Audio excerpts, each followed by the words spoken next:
This paper focuses on just transition, a concept that gained prominence globally as governments work to decarbonise their economies while minimising harm to workers and communities. Our empirical focus is Ireland, where just transition policies have primarily focused on the decline of the peat industry and its significant economic and cultural consequences. Although agriculture, transport and energy are major contributors to Ireland's greenhouse gas emissions, transition policies outside the peat industry remain underdeveloped, politically contentious and are spatially blind. Working with 3 communities, we used a mixed method co-creation approach to assess community capacity for climate transition, informed by the capability approach. This suggests that while people theoretically have choices, structural factors often limit their ability to engage effectively. The study examines key conversion factors, the elements that could help or hinder people's ability to engage in a just transition. Firstly, a national territorial analysis was conducted to inform the selection of the 3 case study areas for focused engagement. These are Donegal in North West Ireland, North Leitrim in the same region, and County Westmeath, and they represent different rural profiles and sustainability challenges. A co-creation approach was then used in each location, including stakeholder mapping, semi-structured interviews with local government, environmental groups, agricultural bodies and community organisations.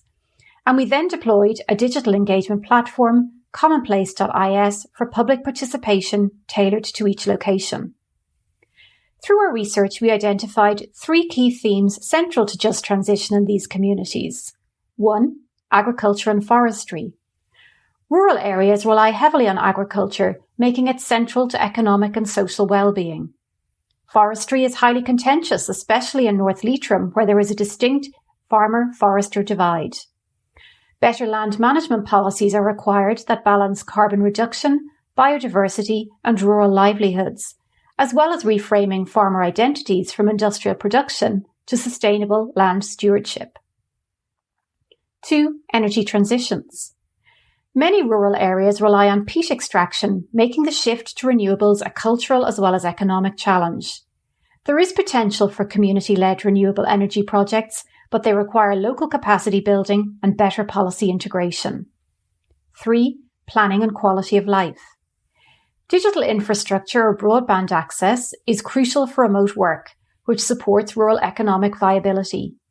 Ecotourism and sustainable rural development present opportunities to diversify local economies while maintaining community well-being.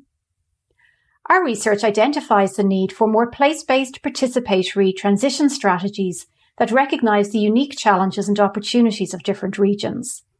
Meaningful just transitions require better coordination across different levels of governance. Local leadership is essential for linking urban and rural development strategies. Community trust and participation must be built through deep listening and transparent policy making. New governance frameworks are needed to integrate top-down policies with grassroots initiatives. Our research shows that a shift from sector-based policies to more place-based approaches offers much potential. Firstly, it would recognise the varieties of transitions that coexist grounded in lived experiences, rather than just approaching transition as economic restructuring. Secondly, historical inequalities could be acknowledged and addressed in order to rebuild trust and legitimacy. Finally, we propose a framework for place-based just transitions that combines both top-down and bottom-up approaches. Based on our research in 3 Irish communities, we argue that a just transition must go beyond assessing transition policy outcomes to also consider inclusive and fair processes in transition policy development and practice.